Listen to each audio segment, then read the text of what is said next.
Now, this weekend, on Saturday evening, there will be a concert by the Brandon Hill Chamber Orchestra, one of the excellent non-professional orchestras we have in Bristol, working to a very high standard. As the name implies, they usually play at St George's, and this weekend's concert is at St George's. Quintessentially English, a programme of English music, which will be conducted by their guest conductor, Ewa Strusinksa, who joins me today in the BCFM studio. Welcome, Ewa. Hello. And also with me is John Lang, who plays the cello in the orchestra. Hello, John. Good morning. Ewa, please tell me about the programme for Saturday's concert. Oh, it's a very British programme, and I'm very, very happy to do it. We are starting with the piece of music we've just heard.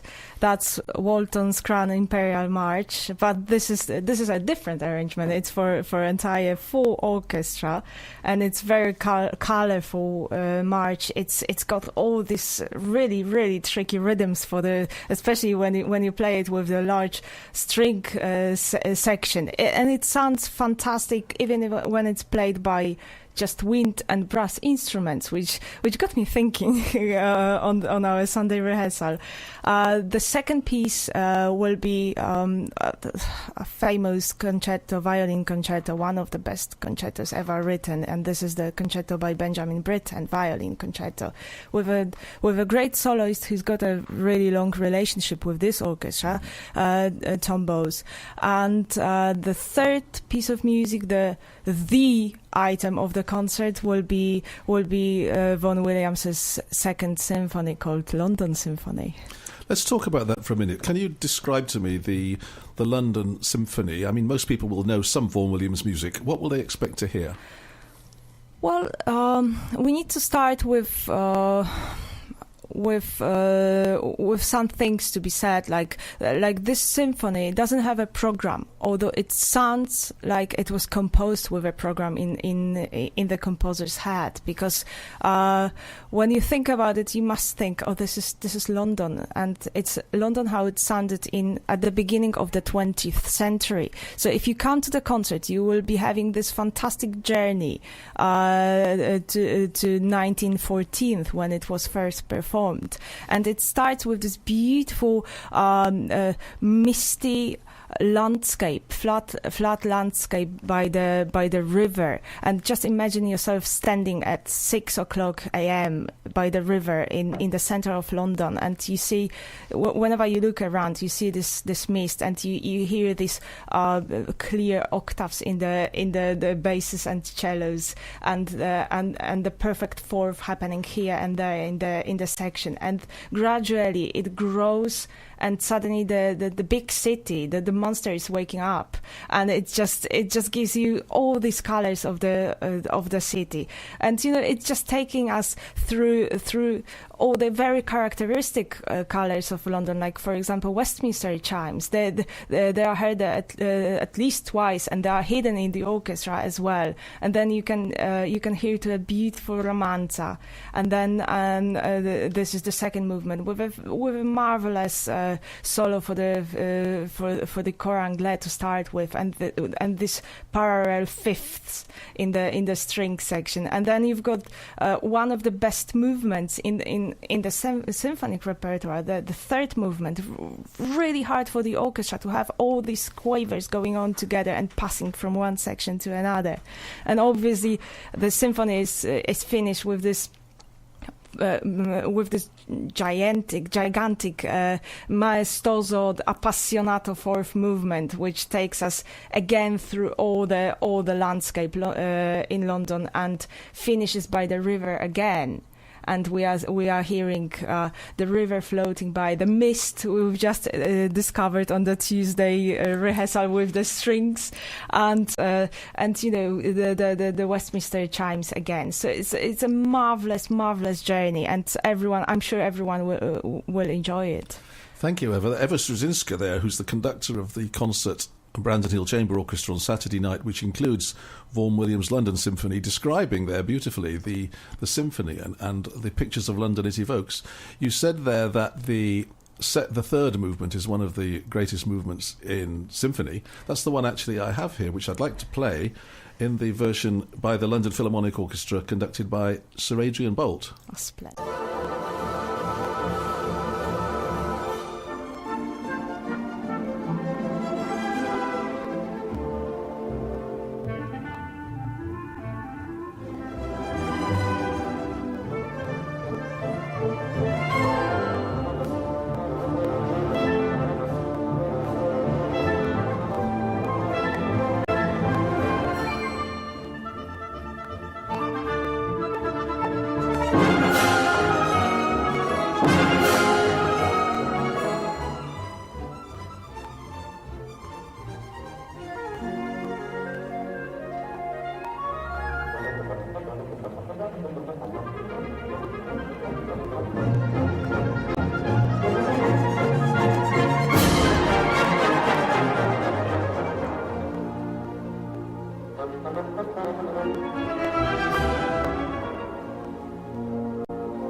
That was the second movement, I beg your pardon, the third movement, the scherzo of Vaughan Williams' Second Symphony, his London Symphony, played there by the London Philharmonic Orchestra, conducted by Adrian Bolt. And that will be in the programme of a concert being done at St George's in Bristol on Saturday night by the Brandon Hill Chamber Orchestra. And my guests today are on Jerry Cowhig Show on BCFM 93.2 are Ewa Strusinksa, who will be conducting the orchestra on Saturday night. She's their regular guest conductor.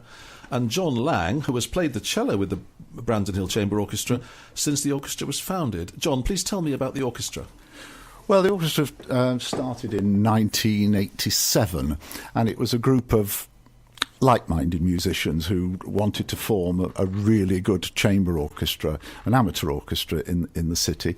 And basically they just invited friends and friends of friends to come along and play.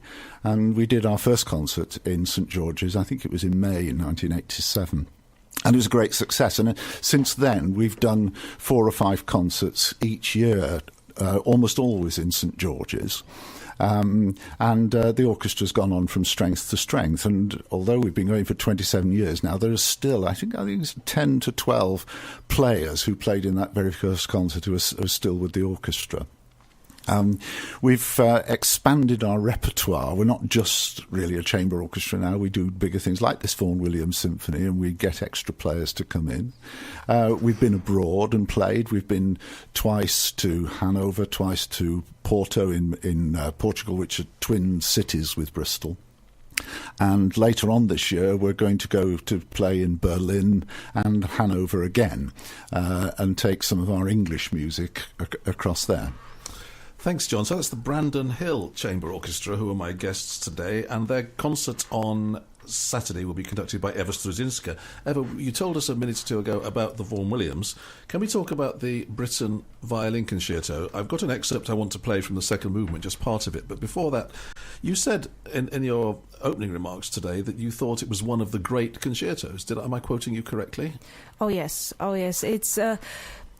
It's not an easy concerto to conduct, and not an easy concerto to study. I was having this conversation with John a minute ago, and he said, "Well, our parts they look very, very easy, but the difficult thing is actually to make it work together. And when you put the soloists part on top of it, it actually gives you a lot of troubles, and this is what I like, because then you really need to study it and get everything out of it, and you really understand you hope you really understand what Britten had in mind writing this concerto.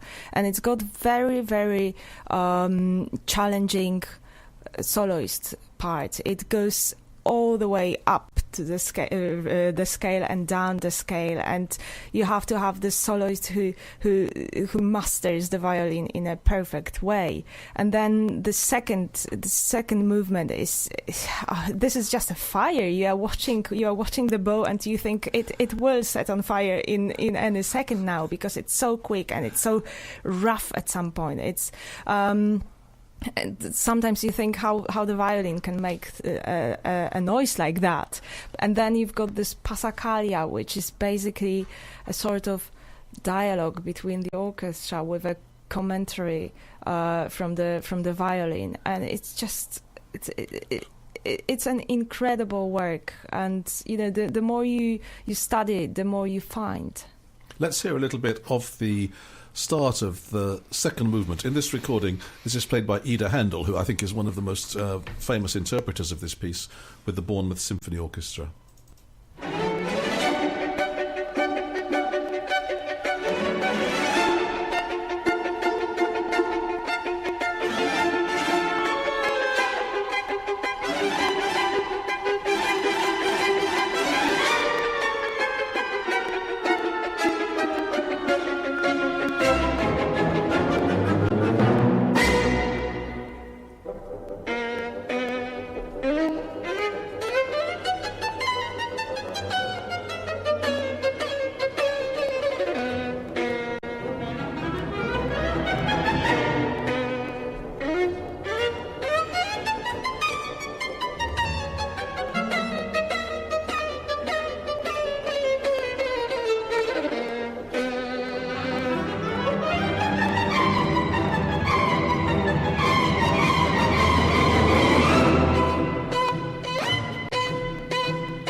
sadly, I'm going to fade it at that point. That's the first 3 minutes of the second movement of Benjamin Britten's violin concerto, played there by Ida Handel with the Bournemouth Symphony Orchestra, conducted by Paavo Berglund. It's really, really beautiful, the rest of that movement and the whole work. And that's one of the works that is being played on Saturday night by the Brandon Hill Chamber Orchestra in St George's, and I'm joined today by the conductor Ewa Strusinksa and John Lang, a cellist with the Brandon Hill Orchestra. Ewa, you said that you thought it was one of the great concertos. I think it's not as well known as many other violin concertos, and not as well known as much other Benjamin Britten. Now you're Polish. We'll talk about that in a moment. Do you think, coming to this fresh, you're perhaps telling us something about this piece that we rather underestimate? Well, I think it's a very good work, and I like all the things that are intellectually challenging, and this is definitely a challenging piece for a conductor. And as I said, it's difficult for the violin player, and because this is, I think, one of my favorite instruments, violin. I'm always jealous when someone can make such a beautiful and perfect sound. So I just enjoy listening to it. And the other thing is that it actually brings another beautiful concerto to my mind, and this is Beethoven violin concerto. You know, the beginning of this concerto and the beginning of Beethoven's concerto is very similar. There is a very important part for the timpani, and this concerto starts with the timpani solo. So there are a lot of things that just brings back good memories, and I think it should definitely be in an iron repertoire, in a core repertoire for all the major orchestras in the world. And what's it like to play, John? Totally exhilarating. I mean, some parts of it, as that extract you played just then, go very, very fast, and you're concentrating and you're keeping your eyes on Ewa, trying to make sure that you stay with her all the time. It is very, very exhilarating, very exciting. The audience will absolutely love it, and the slow movements and the quiet movements are absolutely ethereal and beautiful, and it's a very uplifting experience to be able to play it. Ewa, the Brandon Hill Chamber Orchestra has a tradition of working with young conductors who then, in many cases, go on to be conducting major international orchestras, which you already have done, as having been assistant conductor at the Halle for a couple of years. Can you please tell us about your Polish background and the other work that you do?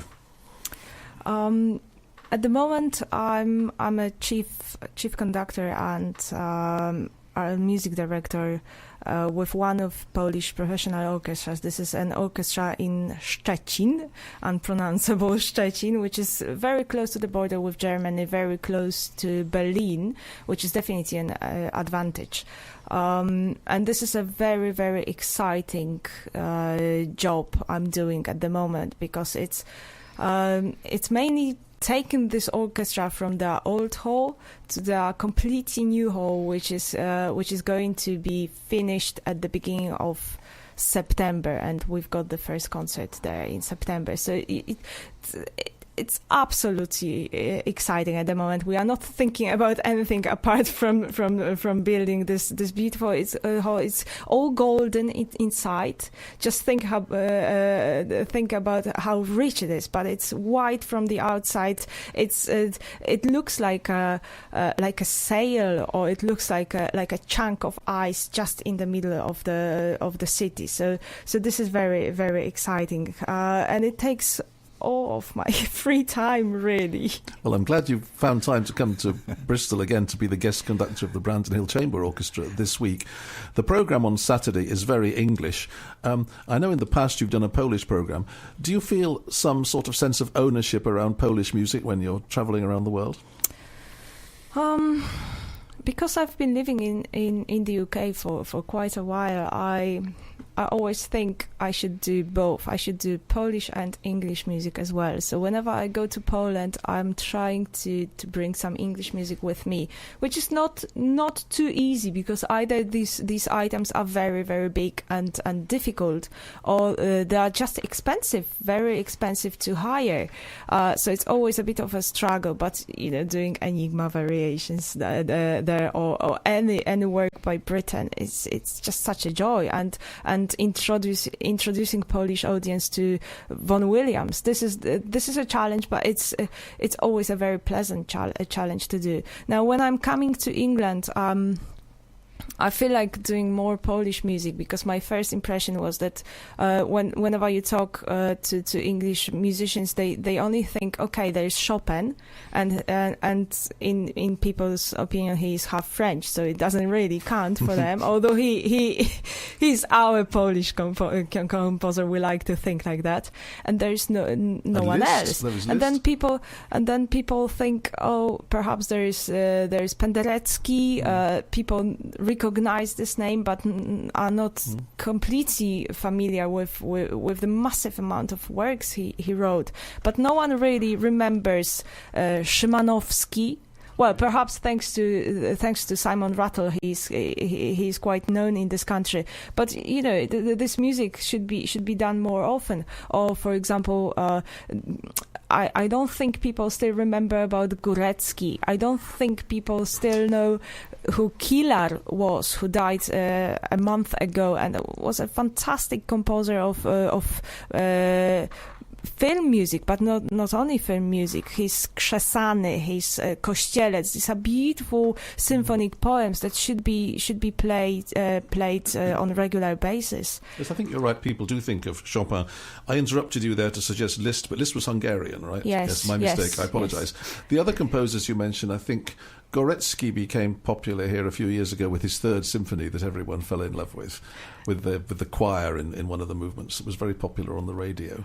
But you also play Lutosławski, I think, yes? Oh yes, Lutosławski. Lutosławski now is becoming a big name thanks to the proms this year and thanks to the big anniversary. It was Lutosławski's year in Poland, 2013, and thanks to that we played a lot of his music. And I think it's more known, and people started thinking that this is actually a very, very good composer. And I love working on his score. It's very similar to working on Britten's score. They were born in exactly the same year, and you've got everything in this score, because Lutosławski was also a conductor. He only conducted his music, but because he had this knowledge, he puts all the important things in the score, which are so useful for a young conductor to study, because you still learn from your older colleague, and it's just an incredible journey working on these scores. So I'm talking here, this is Jerry Cowhig on BCFM 93.2 FM, playing music and talking about things that are going on in Bristol, as I do every Thursday. And my guests today are Ewa Strusinksa and John Lang from the Brandon Hill Chamber Orchestra, Ewa the conductor and John the cellist. And we've been talking about their concert that's coming up on Saturday night at St George's Brandon Hill, including Walton, Britten and Vaughan Williams, for which the tickets are £15 or £13, and under 16s only £5. And if you look on the St George's website, you can book through St George's box office or through the Brandon Hill Chamber Orchestra website. And that sounds as if it's going to be a really beautiful concert of English music on Saturday night. Before I let you go, Ewa, you were then talking about some Polish music, and I believe on a previous occasion here you did play some Lutosławski with the Brandon Hill Chamber Orchestra. Oh yes, we played Little Suite a year ago, and I must say the orchestra really loved it. And it's a selection of really short, beautiful pieces, and the melodies, all of the melodies, they come precisely from the area where I live, all the folk tunes. So it's a music very close to my heart. And there are 4 movements in the Little Suite of Lutosławski, and you've kindly given me a recording that you made with a Polish orchestra called the Beethoven Academy Orchestra, and there are 4 song and dance. Which one would you like me to play? Well, it would be lovely to play all of them because all of them. It's such a difficult choice. But I think we should we could play the number 4.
That was the 4th and final movement of the Little Suite by the Polish conductor Witold Lutosławski. That was called A Dance, that movement, and it was conducted on that recording by Ewa Strusinksa, conducting the Beethoven Academy Orchestra. And I was talking to Ewa about the concert that she is conducting here in Bristol on Saturday night, which is all English music, Walton, Vaughan Williams and Benjamin Britten at St George's, Brandon Hill, with the Brandon Hill Chamber Orchestra.